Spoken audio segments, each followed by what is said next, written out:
당신의 아들은 북한 간척이었습니다. 여러분, 안녕하세요. 오늘 들려드릴 이야기는 정말 놀라운 반전이 가득한데요. 67세 할머니가 조폭들과 벌이는 대결부터 25년간 숨겨진 국가적 음모까지 중간에 나가시면 절대 안 됩니다. 마지막 반전을 놓치시면 후회하실 거예요. 2024년 10월 13일 오전 7시 서울 강남구 대치동 푸르지오 아파트 67세 박영숙이 경비원 유니폼을 말끔히 차려입고 경비실에서 CCTV 모니터들을 점검하고 있다. 그녀의 움직임은 일반적인 경비원과는 확연히 다르다. 각 카메라의 각도를 정밀하게 조정하고 사각지대를 체크하는 모습이 마치 감시 전문가 같다. 3번 카메라 각도가 2도 틀어졌네. 이렇게 되면 지하주차장 입구에 사각지대가 생겨. 박영숙이 혼잣말을 하며 모니터를 조정한다. 그녀의 손놀림이 매우 능숙하다. 30년간 몸에 밴 습관이 고스란히 드러난다. 경비실 책상 위에는 액자 하나가 소중히 놓여 있다. 22세 의대생의 졸업사진. 환하게 웃고 있는 청년의 모습이다. 박영숙이 그 사진을 바라보며 조용히 중얼거린다. 민호야, 오늘도 엄마는 여기서 너를 지키고 있어. 그녀의 눈가에 스치는 그리움. 하지만 곧 다시 굳건한 표정으로 돌아온다. 일상은 계속되어야 한다. 아무도 모르는 그녀만의 비밀을 간직한 채로 김철수 관리소장이 경비실로 들어온다. 언뜻 평범해 보이지만 박영숙을 바라보는 그의 눈빛에는 뭔가 특별한 감정이 숨어 있다. 단순한 직장 동료를 보는 시선이 아니다. 박 경비원님, 어제도 밤늦게까지 계셨죠? CCTV 점검 기록을 봤는데 새벽 3시까지. 김철수의 목소리에 걱정이 스며 있다. 박영숙이 고개를 들어 김철수를 바라본다. 습관이에요, 소장님. 밤에 잠이 잘 안 와서요. 그리고 이 시간대가 제일 조용해서 점검하기 좋거든요. 김철수가 의미심장하게 묻는다. 혹시 무슨 특별한 걱정거리라도 있으세요? 3년 동안 지켜보니까 박 경비원님은 뭔가 달라요. 일반 경비원과는. 박영숙의 눈이 순간 날카로워진다. 그녀는 김철수를 자세히 관찰한다. 소장님은 이 아파트에 언제부터 계셨다고 하셨죠? 3년 정도 됐습니다. 박 경비원님보다는 늦게 왔죠. 김철수가 답한다. 전에는 어떤 일을 하셨어요? 박영숙의 질문이 날카롭다. 김철수가 잠시 망설인다. 뭔가 숨기고 있는 듯하다. 그냥 공무원이었어요. 둘 사이에 묘한 긴장감이 흐른다. 서로가 서로를 탐색하고 있다. 각자 숨기고 있는 비밀이 있는 것 같다. 아파트 단지 앞 GS25 편의점. 최민지가 야간 알바를 끝내고 오전 교대조와 업무를 인수인계하고 있다. 의대 입시를 준비하는 그녀는 생활비와 학비를 벌기 위해 밤낮으로 일한다. 카운터 한쪽에는 의학교재가 놓여 있다. 해부학 정말 어렵네. 그래도 포기할 수는 없어. 내년에는 꼭 합격해야 돼. 최민지가 교재를 정리하며 혼잣말한다. 이때 편의점 CCTV에 수상한 차량 한 대가 포착된다. 검은색 제네시스, 번호판이 보이지 않게 가려져 있다. 일반적이지 않은 상황이다. 차에서 정체불명의 남자 3명이 내린다. 리더격으로 보이는 이동훈이 편의점을 바라보며 뭔가 계획하는 듯한 표정을 짓는다. 그의 얼굴에는 25년간 쌓인 피로와 죄책감이 깊게 새겨져 있다. 저기 알바생, 의대 준비생이라고? 이동훈이 부하에게 묻는다. 네, 형님. 확인했습니다. 서울대 의대 준비생이에요. 집안 형편이 어려워서 알바로 학비 벌고 있다고 합니다. 부하가 답한다. 이동훈의 얼굴이 순간 어두워진다. 의대생이라는 단어에 뭔가 깊은 트라우마가 있는 듯하다. 그의 손이 무의식적으로 떨린다. 의대생, 의대생이라. 이동훈이 중얼거린다. 25년 전 그날 밤의 기억이 스쳐 지나간다. 술에 취해 비틀거리던 20세의 자신, 그리고 계단에서 떨어진 의대생의 모습. 박영숙이 전기 순찰을 나온다. 그녀의 순찰 코스는 매우 체계적이다. 아파트 보안의 사각지대를 하나하나 점검하며 걷는다. 이것은 일반적인 경비원의 순찰이 아니다. 전문가의 그것이다. 편의점 앞을 지나가던 박영숙이 수상한 차량을 발견한다. 30년간의 직업적 본능이 발동한다. 번호판을 가렸네? 이상하다. 이런 고급차가 왜 번호판을 숨길까? 박영숙이 차량을 자세히 관찰한다. 차 안의 인물들, 그들의 행동 패턴, 주변 상황까지 순식간에 파악한다. 이때 편의점에서 큰 소리가 들린다. 박영숙의 경보 본능이 작동한다. 위험한 상황이 벌어지고 있다는 것을 직감한다. 편의점 안. 이동훈과 부하 2명이 최민지를 위협하고 있다. 하지만 이동훈의 마음은 복잡하다. 조직의 명령이지만 의대생을 괴롭히는 것에 대한 죄책감이 밀려온다. 매달 보호비 30만 원만 내면 돼. 이 동네에서 안전하게 일할 수 있어. 이동훈의 목소리에는 확신이 없다. 최민지가 당황한다. 보호비요? 저는 그냥 알바생인데. 그런 돈이 어디 있어요? 알바생이 의대 준비를 해? 집이 부자구나? 부하가 비아냥거린다. 아니에요. 저희 집은 정말 가난해서 제가 알바로 학비를. 의대는 꼭 가고 싶어서. 최민지의 목소리가 떨린다. 이동훈이 최민지의 절실한 모습을 보며 25년 전 기억이 떠오른다. 그때 그 의대생도 이런 절실한 표정이었다. 아르바이트로 학비를 벌고 있다던 그 말도. 바로 그때 박영숙이 편의점 문을 열고 들어온다. 그녀의 등장으로 공기가 순간 정적에 휩싸인다. 무슨 일이신가요? 박영숙의 목소리는 차분하지만 날카로운 관찰력이 느껴진다. 이동훈이 박영숙을 보는 순간 왠지 모를 기시감을 느낀다. 특히 그녀의 눈빛이 어디서 본 것 같다. 하지만 정확히 기억나지는 않는다. 할머니는 뭐야? 여기 경비원이야? 이동훈이 묻는다. 박영숙이 최민지를 바라본다. 22세 의대 준비생. 순간 가슴이 철렁한다. 죽은 아들 민호와 똑같은 조건이다. 25년 전의 악몽이 다시 반복되는 것은 아닐까? 네, 이 아파트 경비를 담당하고 있어요. 박영숙의 답변 속에 미묘한 긴장감이 흐른다. 이동훈도 박영숙의 분위기에서 뭔가 평범하지 않음을 감지한다. 일반적인 할머니 경비원과는 다른 기운. 하지만 아직 그 정체를 알지는 못한다. 그럼 할머니한테 말하는데 이 의대생 애가 우리한테 보호비를 내야 한다고. 이동훈이 말하지만 그의 목소리에는 이전과 다른 주저함이 섞여 있다. 의대생이라는 단어를 들은 박영숙의 표정이 순간 굳어진다. 25년 전의 기억이 스쳐 지나간다. 의대생이라고 하셨나요? 박영숙의 목소리가 한 톤 낮아진다. 네. 내년에 의대 입시를 봐요. 서울대 의대가 목표예요. 최민지가 답한다. 박영숙의 눈에 복잡한 감정이 스친다.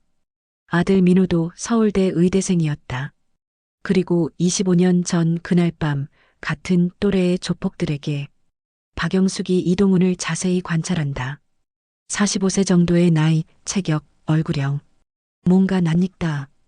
25년이라는 세월이 사람을 많이 바꿨지만 눈매는 변하지 않는다. 젊은이, 나이가 어떻게 되세요? 박영숙이 조심스럽게 묻는다. 뭐야? 왜 나이를 물어? 이동훈이 당황한다. 그냥 어디서 본 것 같아서요. 박영숙의 목소리에 미묘한 떨림이 있다. 이동훈도 박영숙을 보며 이상한 느낌을 받는다.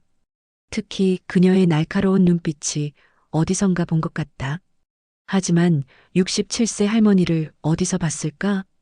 젊은이들, 이런 일은 그만하고 집에 가세요. 오늘은 좋은 날인데. 박영숙이 상황을 무마하려 한다. 할머니가 우리 일에 끼어들지 마. 다칠 수 있어. 이동훈의 부하가 협박한다. 다친다고요? 제가요? 박영숙의 입가에 비릿한 미소가 스친다. 부하 하나가 박영숙의 어깨를 잡으려고 손을 뻗는 순간 박영숙의 움직임이 번개처럼 빨라진다. 완벽한 관절기로 부하의 손목을 잡고 순식간에 제압한다. 뭐야, 이 할머니가. 부하가 비명을 지른다. 이동훈과 나머지 부하들이 경악한다. 67세 할머니가 건장한 성인 남성을 순식간에 젊은이 어른에게 함부로 손 떼는 건 예의가 아니에요. 박영숙이 냉정하게 말한다. 이동훈의 머릿속에 25년 전 기억의 파편이 스친다.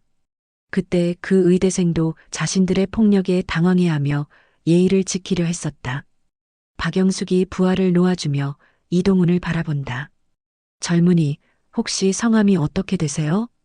이동훈이 왠지 모르게 긴장하며 답한다. 이동훈입니다. 박영숙의 얼굴이 순간 굳어진다. 25년간 찾던 그 이름. 신문기사에서, 경찰 조서에서 수없이 본 그 이름. 이동훈. 나이가 어떻게 되시죠? 박영숙의 목소리가 떨린다. 45살인데. 왜 그렇게 자세히 물어보세요? 이동훈이 의아해한다. 박영숙이 머릿속으로 계산한다. 45살이면 25년 전에 20살. 정확히 맞다. 그때 그 사건의 가해자. 혹시 25년 전에. 박영숙의 목소리가 더욱 떨린다. 이동훈의 얼굴이 새하얗게 변한다. 25년 전이요? 둘 사이에 전율이 흐른다. 운명의 재회가 시작되고 있었다. 박영숙이 한 걸음 더 다가선다. 서울대 의과대학 근처 술집 계단에서 일어난 일을 기억하시나요? 이동훈의 다리가 휘청거린다. 25년간 매일 밤 악몽에 시달렸던 그 순간. 술에 취해 의대생을 밀쳤던 그날 밤. 아니요. 무슨 말씀인지. 이동훈이 부정하려 하지만 그의 떨리는 목소리가 모든 것을 말해준다. 박민호라는 이름. 들어보신 적 있으신가요? 박영숙의 목소리가 절절하다. 이동훈이 주저앉을 뻔한다. 박민호. 부하들이 당황한다. 형님, 괜찮으세요? 왜 이래요? 박영숙의 눈가에 눈물이 고인다. 제 아들이에요. 22살 의대생이었던. 이동훈의 머릿속에 25년 전 그날 밤의 기억이 생생하게 되살아난다. 1999년 3월 25일 밤 11시. 서울대 의과대학 근처 대학생 술집. 젊은 박민호 22살 의대 동기들과 술을 마시고 나온다. 형들, 저 먼저 들어갈게요.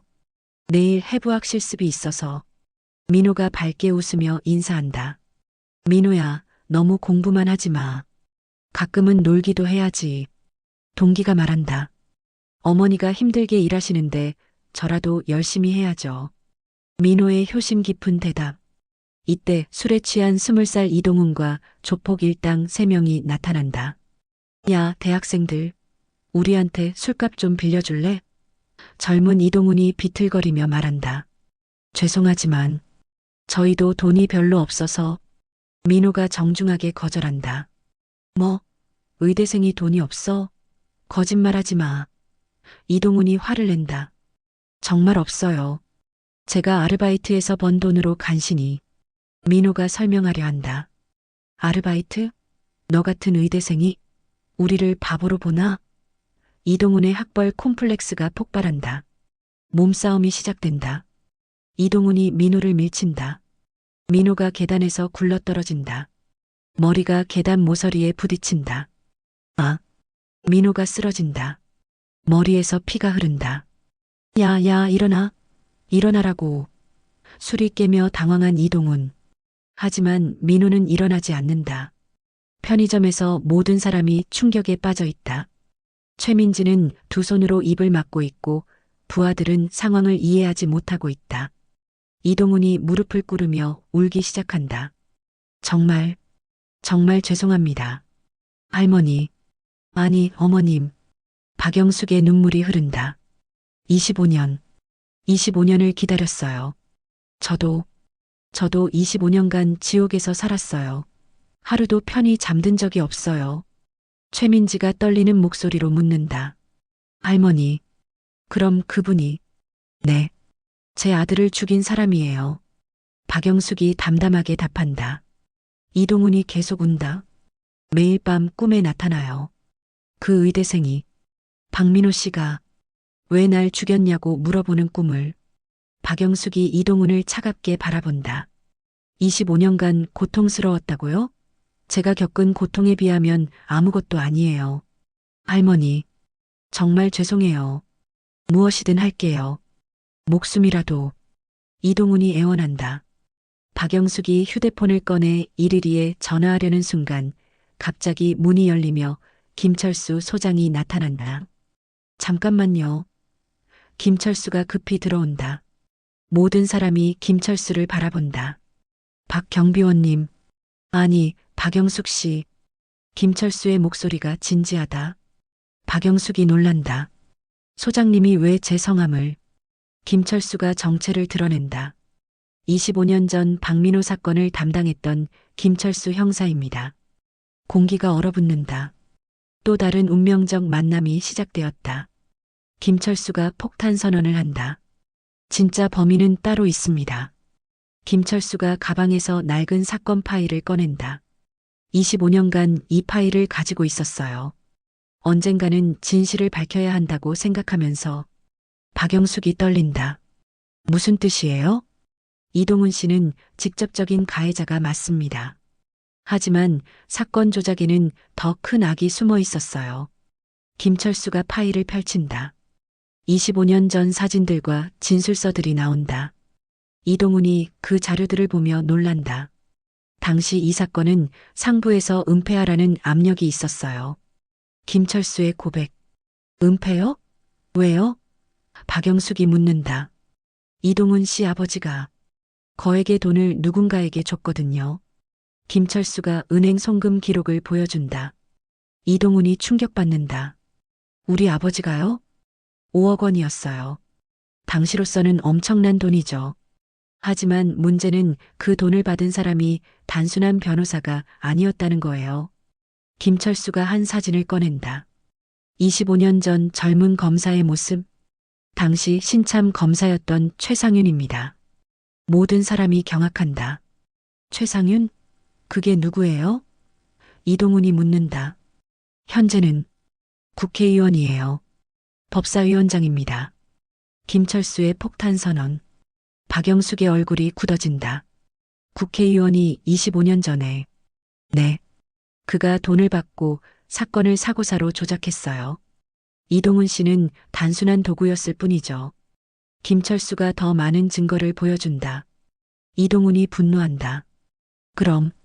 그럼 제가 25년간 죄책감에 시달린 건 물론 당신에게도 책임이 있어요. 하지만 진짜 악역은 최상윤이었죠. 그는 돈을 받고 정의를 팔았어요. 박영숙이 결심에 찬 목소리로 말한다. 그럼 그 사람을 만나야겠네요. 김철수가 걱정한다. 위험해요. 지금 그는 엄청난 권력을 가지고 있어요. 25년을 기다렸어요. 위험이 뭐가 무섭겠어요?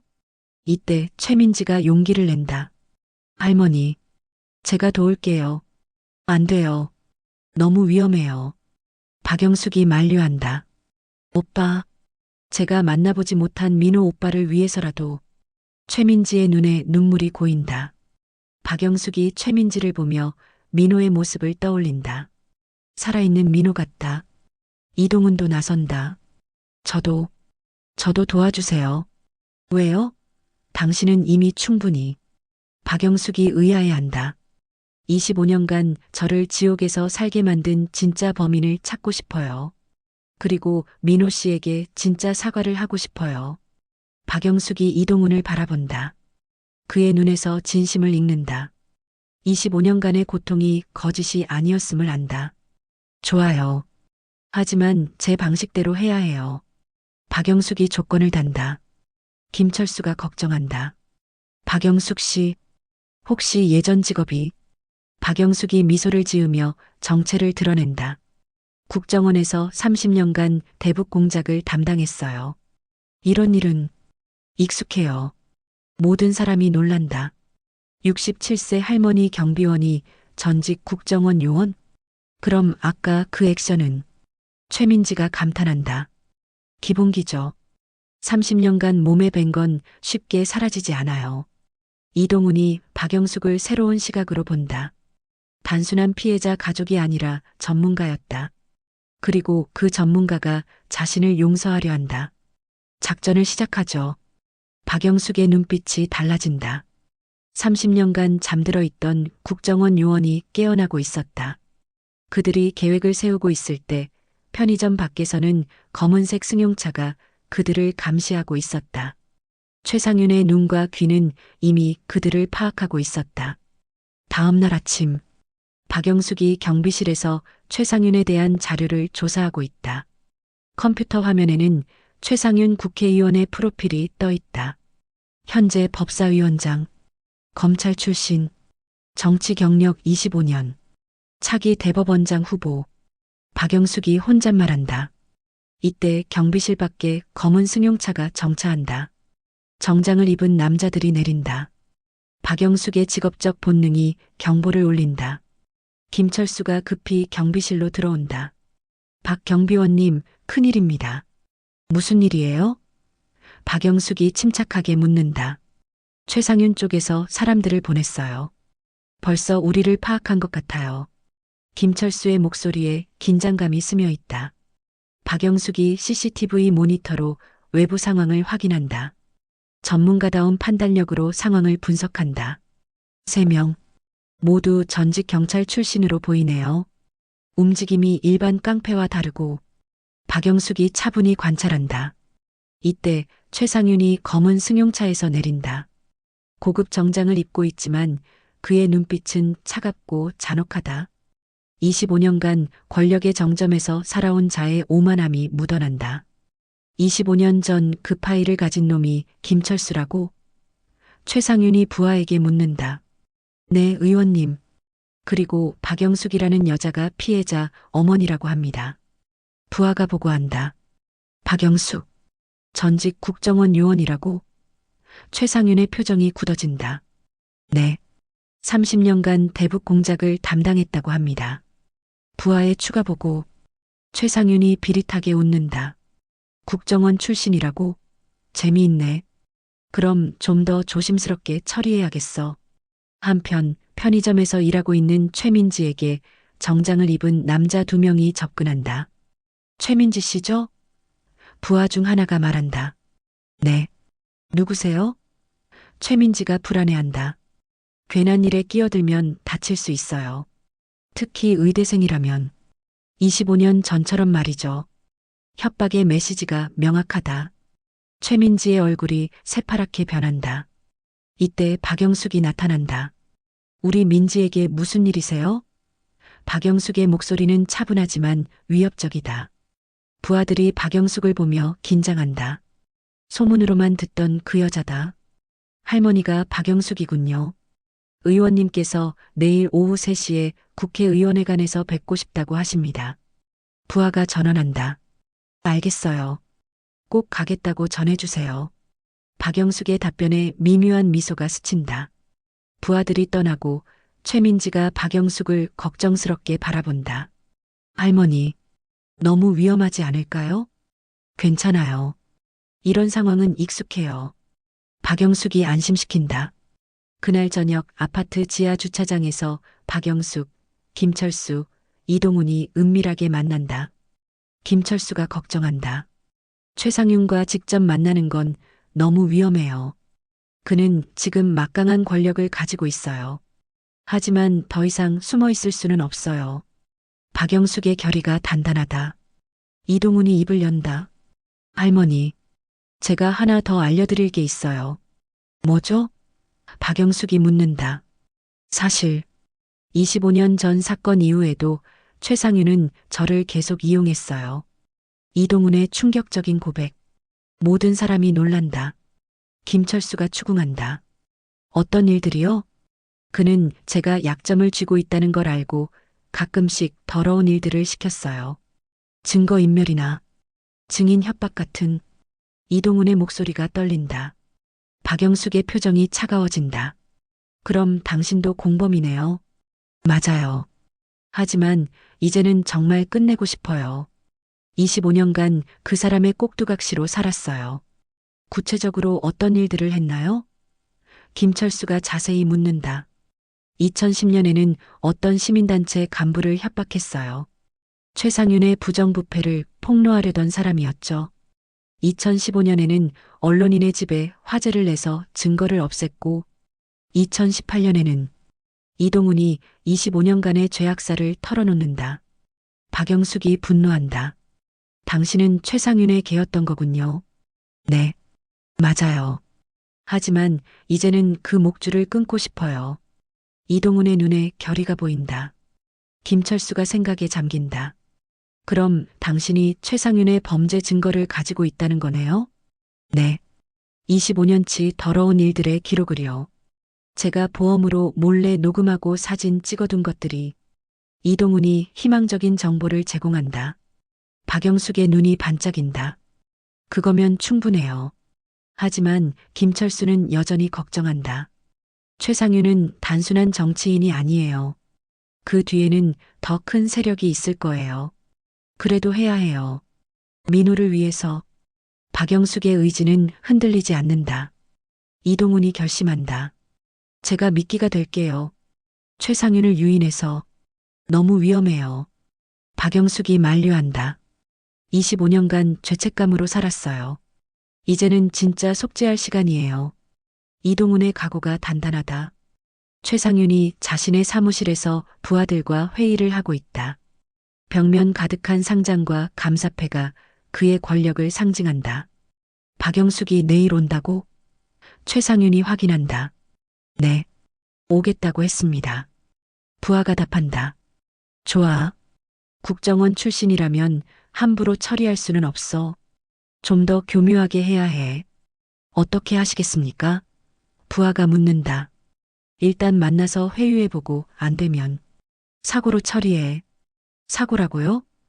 부하가 재확인한다. 25년 전에도 그렇게 처리했잖아. 박민호 그 의대생 말이야. 우발적 사고로 만들어서 이동훈을 도구로 사용했지. 최상윤이 과거를 회상한다. 부하가 의아해한다.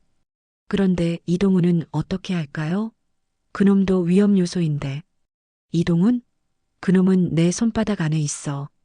25년간 내 밑에서 더러운 일한 기록이 다 있는데 뭘 할 수 있겠어. 오히려 박영숙을 제거하는데 이용할 수도 있고. 한편 그날 밤 최민지가 편의점에서 야간 근무를 하고 있다. 갑자기 전기가 나간다. 정전인가? 최민지가 당황한다. 어둠 속에서 누군가의 발걸음 소리가 들린다. 최민지의 심장이 빨라진다. 최민지. 정체불명의 음성이 들린다. 누구세요? 최민지의 목소리가 떨린다. 내일 박영숙이 국회에 가지 못하게 말려. 안 그러면 너도 25년 전 그 의대생처럼 될 거야. 최민지가 비명을 지르려는 순간 다시 전기가 켜진다. 아무도 없다. 하지만 카운터 위에 25년 전 박민호의 사망 당시 사진이 놓여 있다. 그리고 그 위에 적힌 메모. 다음은 내 차례다. 최민지가 떨면서 박영숙에게 전화한다. 할머니. 큰일 났어요. 박영숙이 즉시 편의점으로 달려온다. 사진을 본 그녀의 얼굴이 굳어진다. 이 사진. 어떻게 이런 걸? 박영숙이 분노한다. 이 사진은 사건 당시 경찰만 가지고 있던 기밀 자료다. 할머니, 내일 가지 마세요. 너무 위험해요. 최민지가 애원한다. 안 돼요. 가야 해요. 이제 최상윤도 본색을 드러냈으니까. 박영숙의 결의는 더욱 단단해진다. 다음 날 오후 3시 국회의원회관 최상윤의 사무실. 박영숙이 단정한 정장을 입고 사무실에 들어간다. 최상윤이 책상 뒤에 앉아 그녀를 맞는다. 25년 만의 대면이다. 박영숙 씨 직접 뵙게 되어 영광입니다. 영광이라니요. 제 아들을 죽인 사람과 만나는 게 영광인가요? 직설적이시네요. 역시 국정원 출신답게. 최상윤이 웃으며 차를 따른다. 25년 전 일은 유감입니다. 하지만 이미 지나간 일이죠. 지나간 일이라고요? 제게는 어제 일 같은데요.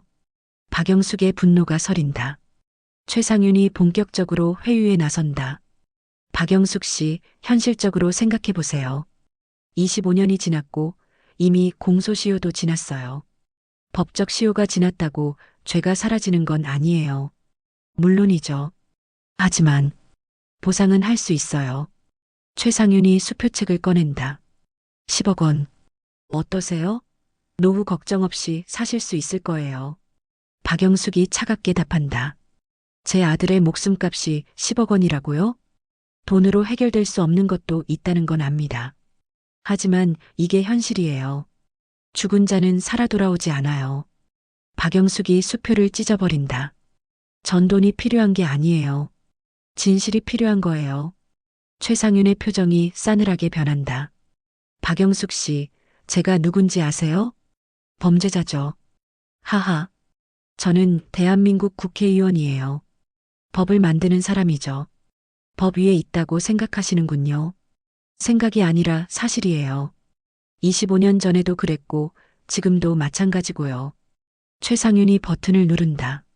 보디가드 2명이 들어온다. 체격이 상당하고 전직 특수부대 출신으로 보인다. 마지막으로 한 번 더 묻겠어요. 조용히 물러가실 건가요? 아니요. 그럼 어쩔 수 없네요. 최상윤이 고개를 끄덕이자 보디가드들이 박영숙에게 접근한다. 하지만 박영숙의 움직임이 번개처럼 빨라진다. 30년간 국정원에서 갈고 닦은 실력이 폭발한다.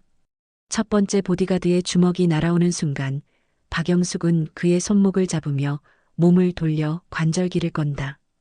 동시에 무릎으로 그의 복부 급소를 정확히 타격한다. 첫 번째 보디가드가 무릎을 꿇는다. 두 번째 보디가드가 뒤에서 박영숙을 잡으려 하지만 그녀는 뒤돌며 팔꿈치로 그의 명치를 정확히 찌른다. 그리고 발목 걸기로 그를 넘어뜨린다. 30초 만에 2명의 전문 보디가드를 모두 제압한 67세 할머니. 최상윤이 경악한다. 이런. 최상윤이 믿을 수 없다는 표정이다. 박영숙이 숨 하나 흐트러뜨리지 않고 말한다. 30년간 대북 공작을 했어요. 이 정도는 워밍업이죠. 그녀가 최상윤에게 천천히 다가간다. 이제 진짜 대화를 해볼까요? 최상윤이 뒷걸음질 친다. 당신이 뭘 원하는 거요? 진실이요. 25년 전 당신이 왜 제 아들을 죽였는지, 왜 사건을 조작했는지. 박영숙의 음성이 차갑다. 나는 아무것도 안 했어요. 그냥 돈 받고 사건을 처리했을 뿐이에요. 최상윤이 변명한다. 돈 받고 사건을 조작했다는 게 무죄라고 생각하세요? 박영숙이 더욱 다가선다. 이때 사무실 문이 열리며 이동훈이 들어온다. 박영숙이 놀란다. 당신이 왜 여기에? 최상윤이 안도의 한숨을 쉰다. 이동훈, 잘 왔어. 계획대로 하자. 박영숙이 배신감에 휩싸인다. 설마, 당신이. 죄송해요, 할머니. 이동훈이 박영숙을 향해 다가온다. 박영숙은 믿을 수 없다는 표정이다. 25년간 죄책감에 시달렸다던 게 다 거짓말이었나요? 아니에요. 그건 진짜였어요. 하지만 이동훈이 말을 멈춘다. 최상윤이 비웃는다. 이동훈은 25년간 내 충실한 개였어요. 지금도 마찬가지고. 그런데 이동훈이 갑자기 최상윤을 향해 돌아선다. 하지만 이제는 끝이에요. 이동훈이 최상윤을 제압한다. 예상치 못한 반전이다. 뭐야? 이동훈, 너 뭐 하는 거야? 최상윤이 당황한다. 25년간 저를 조종하신 것도 이제 끝이에요. 박영숙이 상황을 이해하지 못한다. 이게 무슨... 죄송해요. 연기해야 했어요. 김철수 소장님과 미리 계획한 거였어요. 이때 김철수가 경찰들과 함께 들어온다. 최상윤 의원, 뇌물수수와 증거인멸, 살인교사 혐의로 체포합니다. 김철수가 녹음기를 꺼낸다. 방금 전 대화가 모두 녹음됐습니다. 뭐, 언제부터? 최상윤이 절망한다. 이동훈이 셔츠를 열어 소형 녹음기를 보여준다. 저한테도 숨겨진 녹음기가 있었어요. 25년간의 모든 범죄를 고백받았습니다. 박영숙이 상황을 이해한다. 그럼 처음부터 계획이었던 거군요. 네. 최상윤을 함정에 빠뜨리기 위한 작전이었어요. 최상윤이 분노하며 소리친다. 이런, 내가 당했다고? 하지만 너희들이 모르는 게 하나 더 있어. 모든 사람이 그를 바라본다. 최상윤의 마지막 카드가 무엇일까? 당신 아들이 왜 죽었는지 진짜 이유를 알아요? 박영숙의 얼굴이 굳어진다. 또 다른 진실이 숨어 있다는 것인가? 경찰서로 향하는 차 안에서 최상윤이 박영숙에게 말한다. 박영숙 씨, 당신 아들이 왜 죽었는지 진짜 이유를 말해줄까요? 무슨 뜻이에요? 단순한 우발적 사고가 아니었어요. 계획된 일이었죠. 김철수와 이동훈이 긴장한다. 무슨 소리입니까? 김철수가 묻는다. 박민호는 제거 대상이었어요. 박영숙이 충격받는다. 제거 대상이라고요? 당시 국정원에서 당신이 담당하던 대북 공작. 그 정보가 새어나갔어요. 최상윤이 계속 말한다. 박영숙의 얼굴이 하얗게 변한다. 그게 민호와 무슨 상관이? 그 정보를 빼돌린 사람이 바로 당신 아들이었어요. 말도 안 돼. 민호는 의대생이었어요. 의대생이면서 동시에 북한 공작원이었죠. 최상윤이 더욱 자세한 진실을 털어놓는다. 이동훈이 믿을 수 없다는 표정이다. 그럼 당신은 우리가 조종한 거예요. 박민호를 자연스럽게 제거하기 위한 완벽한 도구였죠. 박영숙이 분노와 절망이 섞인 목소리로 말한다. 당신들이 내 아들을. 하지만 문제는 민호가 죽기 직전에 모든 걸 깨달았다는 거예요. 최상윤이 25년간 숨겨뒀던 편지를 꺼낸다. 이게 민호가 죽기 전날 당신에게 보내려던 편지예요. 박영숙이 떨리는 손으로 편지를 받는다. 어머니, 죄송합니다. 제가 어머니를 배신했어요. 대학 선배의 말에 속아서 어머니의 기밀 정보를 넘겨줬습니다. 하지만 마지막에 깨달았습니다. 제가 얼마나 잘못된 길을 걸었는지, 어머니가 지키려는 나라가 얼마나 소중한지, 내일 모든 걸 고백하려고 합니다. 어머니, 사랑해요. 그리고 정말 죄송합니다. 하지만 그 고백을 하기 전에 우리가 먼저 처리한 거죠. 박영숙이 최상윤을 바라본다. 분노와 슬픔이 교차한다. 25년간 억눌러왔던 모든 감정이 폭발한다. 결국 당신이 내 아들을 죽인 진짜 범인이군요. 박영숙의 목소리가 얼음처럼 차갑다. 그렇게 볼 수도 있죠. 하지만 나라를 위해서였어요. 북한 간첩을 제거한 거잖아요. 나라를 위해서라고? 박영숙이 분노한다. 박영숙이 최상윤에게 다가간다. 30년간의 훈련받은 손이 그의 목을 향한다. 25년간 내가 잘못 생각했어요. 뭐요? 최상윤이 떨며 묻는다. 복수 대상을 잘못 생각했다는 거예요. 진짜 적은 당신이었어. 박영숙이 최상윤의 목을 조르기 시작한다. 김철수가 급히 말린다. 박영숙 씨, 안 됩니다. 하지만 박영숙의 분노는 25년간 쌓인 것이다. 이 사람이 내 아들을. 이때 이동훈이 나선다. 할머니, 민호 형이 원하는 게 이게 아닐 거예요. 박영숙의 손이 멈춘다. 이동훈의 말에 정신을 차린다. 민호 형의 마지막 편지를 다시 생각해 보세요. 어머니, 사랑해요라고 했잖아요. 이동훈의 간절한 말. 박영숙이 편지를 다시 본다. 아들의 마지막 메시지. 복수가 아니라 사랑이었다. 민호가 복수를 원하지 않겠네. 박영숙이 최상윤에게서 손을 뗀다. 최상윤이 놀란다. 뭐야? 날 놓아줄 거야? 아니에요. 법의 심판을 받으세요. 하지만 제 손으로 직접 복수하지는 않겠어요. 25년 전 의대생 살해 사건을 조작한 혐의로 기소된 최상윤 전 국회의원이 오늘 1심에서 징역 20년을 선고받았습니다. 법정에서 최상윤이 수갑을 차고 끌려간다. 그의 얼굴에는 더 이상 오만함이 없다. 박영숙, 이동훈, 김철수가 방청석에 앉아 있다. 최민지도 함께 있다.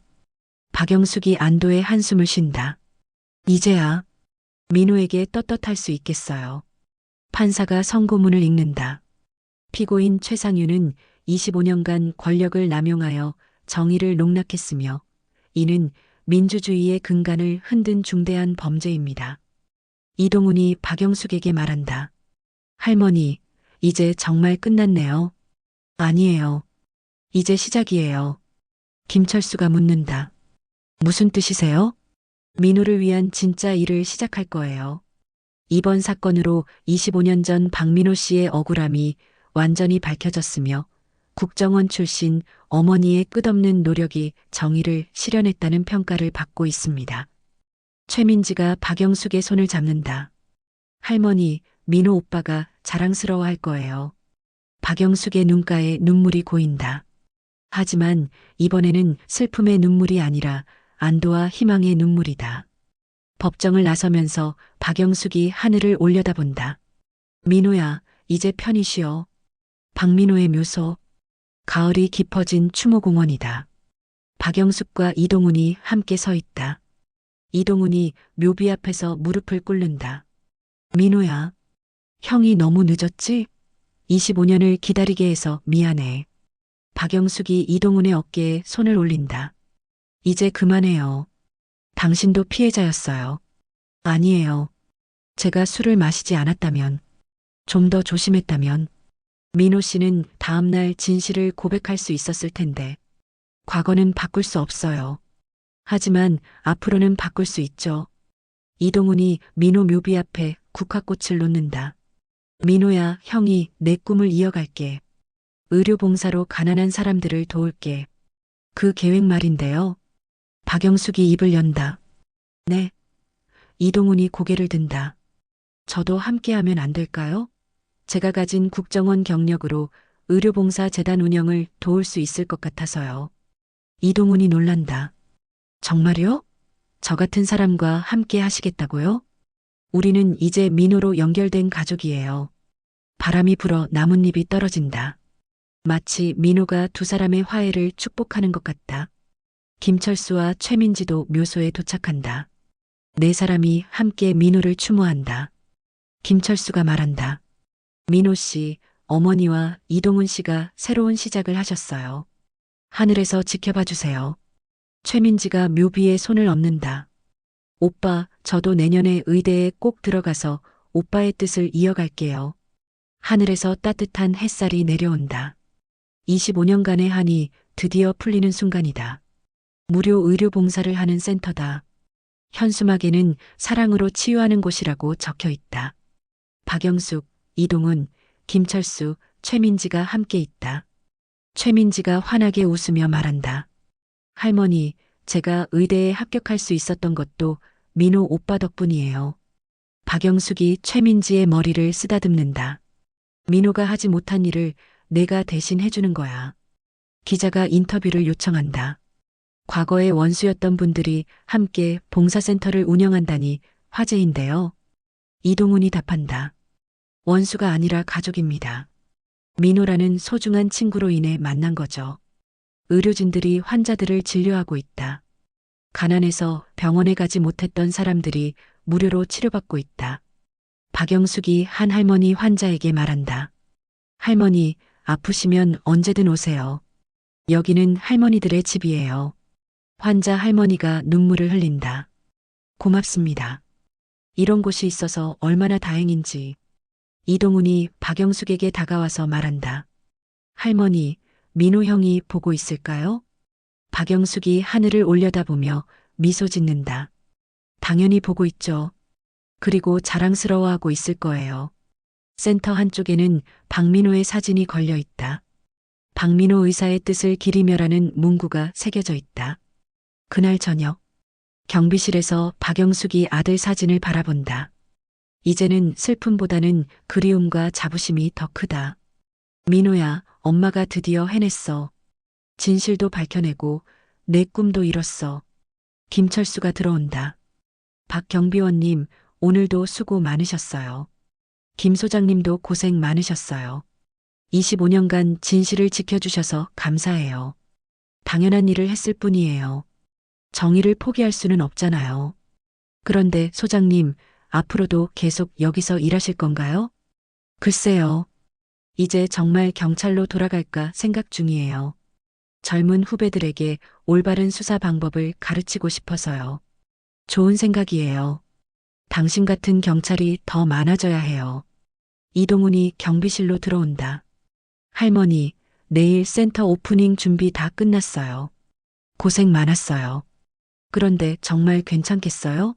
조폭 출신이 의료센터 운영하는 게 괜찮아요. 민호 형을 위해서라면 뭐든지 할 수 있어요. 최민지도 들어온다.